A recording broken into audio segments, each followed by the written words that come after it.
Afternoon. Hi. My name is Elizabeth Leonard, and I am a first-year master food preserver and first-year master gardener here in San Bernardino County. I'm going to let Dee cover this part of this because this is a newer presentation, so she's going to help me out with this part.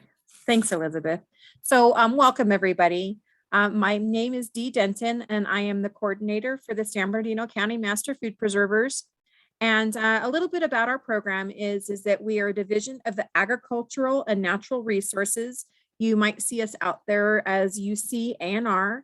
We are a trained group of volunteers teaching research-based practices of safe home food preservation and food safety to the residents of California. But we will teach it to anybody that wants to listen to us or learn, because food preservation and food safety is very important in our lives. And then any product or company names that are in this presentation, they're just examples and they're not endorsements by any means for any of the products that are out there. Okay, next slide. So other UCCE resources here in San Bernardino County, we have Master Gardeners, which we're on a presentation with today. We also have FNEP, which is the Expanded Food Family or the Expanded Food and Nutrition Program here in San Bernardino County. San Bernardino County. And then we have 4-H, which you might have heard of in the past. It's probably something that's been a little bit more recognizable with our programs. And then we have a host of academic advisors available to San Bernardino County. We have advisors in natural resources, horticultural, dairy, and urban agriculture. And then I'm going to turn this back over to Elizabeth, and she's going to share her wonderful presentation with us today. Thank you. Thanks, Dee and Maggie. I'm so happy to be here. So the presentation today is about making broth with kitchen scraps and avoiding food waste. So as home cooks, we often throw away our food scraps because we have either been taught or we just view them as trash. And these valuable scraps can be turned into delicious and nutritious food with very little effort.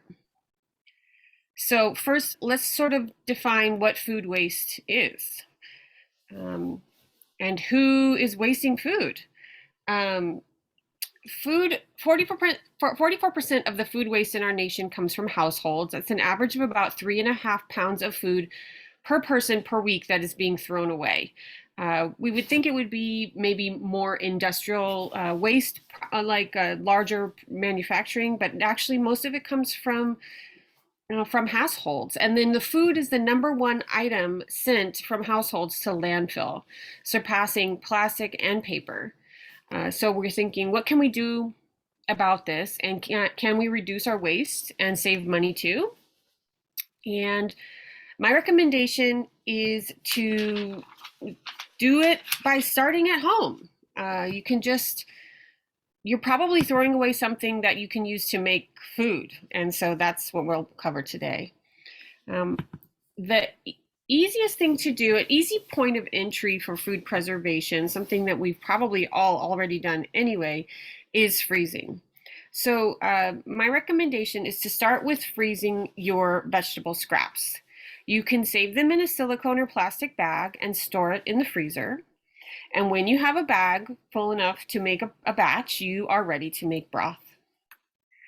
And some of the vegetables that I use in my house, I divide them into 3 categories. That's easier to think about them in the sort of recipe that you might want to plan for this broth. So some sweet vegetables are carrot, corn, beets, sweet potato, and squash. More aromatic vegetables, the ones that make you cry or make your nose tingle, are onions, scallion, leeks, shallots, and ginger. And then maybe more savory vegetables, maybe thinking your cruciferous vegetables, cauliflower and broccoli and kale and cabbage and maybe celery. These are very common things that most of us keep in our refrigerator all the time. And you can use this technique to turn your trash into treasure. And the first step is to choose your cooking vessel.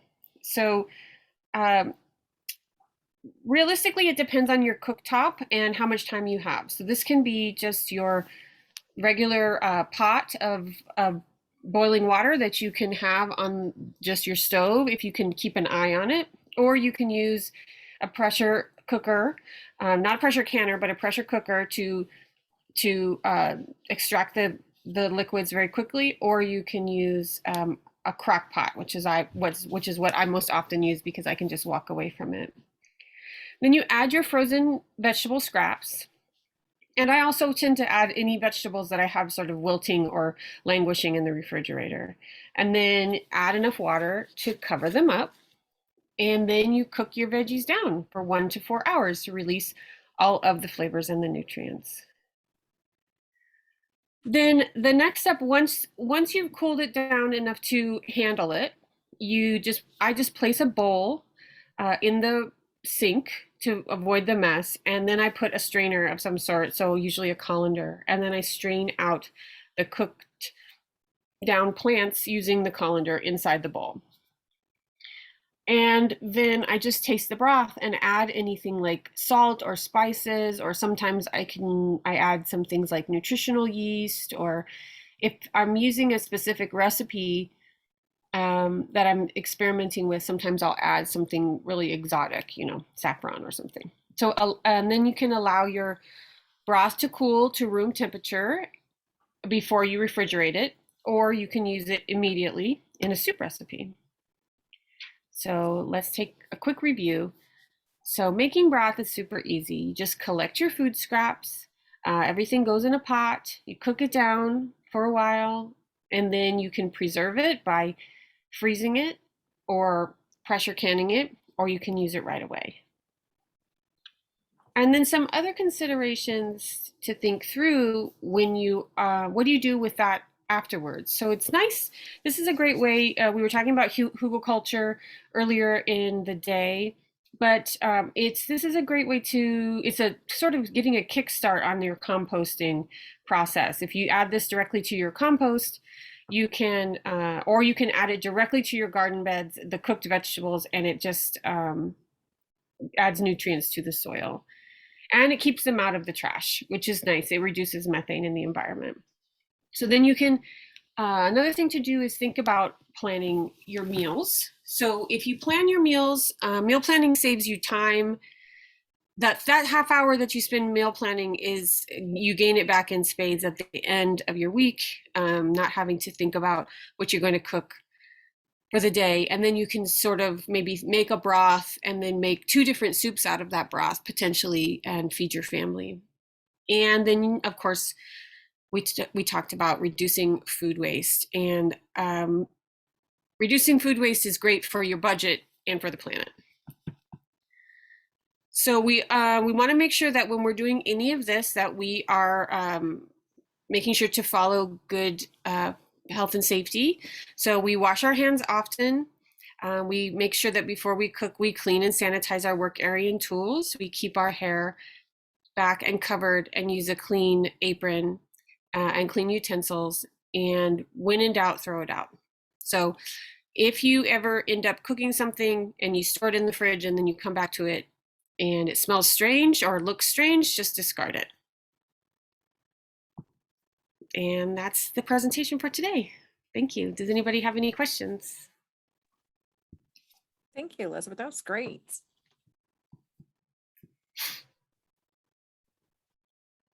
A few little resources here that you have. I can't wait to make my own batch, and it's a great time to get this information just before the holidays. And you're going to have some of those good scraps. It's my favorite thing to do this time of year. And I was really surprised. We can all learn new things. This summer, I did my first broth using corn cobs, and I'd never done that before. And so I'd made like a corn relish, and I had the corn cobs left over from that, and I saved them and I used it in a broth, and it added like a sweetness and a milkiness to the broth, like a creaminess that was really surprising, and it was very sweet. So it was a really nice thing to try, and it gave it that little bit of a corn flavor. And then of course, if you do like a corn chowder, and make your broth with your corn cobs. It's Even even better. better use of you Mm. get so much Right. corn flavor, really maximizing. So we have a question from Mhm. George about how to store your broth. Mhm. So you want to handle that? You want me to handle it? Let's see. What is the question? So how to store your broth. Hmm. So So I I tend to personally use my broth right away, but if I don't, I will store it in glass jars. And the thing that I make sure to do, the most important thing about storing in glass jars in the freezer, if you're going to freeze them, is to make sure that you leave enough headspace for the product to expand, and to not use a shouldered jar. So you want to have a jar that's straight up and down, and not have those kind of a little waistline on it at the top, have little shoulders on it. So because those jars tend to have a higher likelihood of becoming damaged in the freezing process. yes, very important that you mentioned that. Those are, if you're going to be freezing in jars and you have either purchased or going to be purchasing jars, the jars that you want to be freezing in are what they refer to as wide mouth jars. If you see a jar that says a regular jar, those are ones that would typically have shoulders, unless you have maybe the 8-ounce jelly jars. Those are more they're straight up and down as well, but And of it's course, just a you little can bit. just cool it, right? And then store it in a Ziploc bag or some kind Yes. of a plastic freezer bag. Yes. That's also a possibility. And some people don't have space in their freezer for the jars or the solid containers. So that's also an option. Yeah, Ziploc baggies are much easier to organize in your freezer. Right. And then the You next can write question on we them. have, yeah, is how do you select the veggies before putting them into bags and freeze them? Oh, well, I use the same vegetables all the time. So I'm constantly rotating through shallots and onions in my house. And so what I do is I just make sure that I've rinsed any dirt off of it before I start chopping, but that's just what I do anyway. And then I keep all that stuff that you might otherwise discard, including all of the end cuts and like, for example, the carrot tops. As long as nothing is spoiling on that, nothing's sort of started to go bad on it. If it looks fresh and green, I just rinse them underwater, and then I add them to my veggie scrap bag. Yeah, I And had then saw that you had the onion peel, like the skin portion of it. it adds a lot of color, and it does add flavor. Even just the sort of papery part. I just put all of that into the bag. Okay, and then there's another question here on the suggested ratio of water to veggies. So like how much do you put on, just enough to cover your veggies, or do you put like 1 inch over your veggies coverage, or? I tend to put 1 inch over the veggies and then keep an eye on it. So you're keeping it at a pretty low heat, to just because you don't need to boil it like you would necessarily to make a meat broth.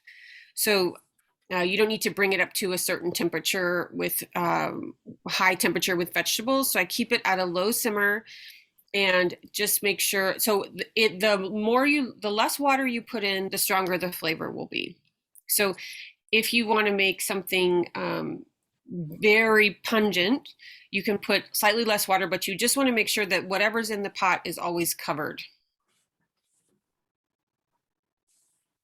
And So then you it's the fun part about it is it's kind of like you make your own recipe, so you can.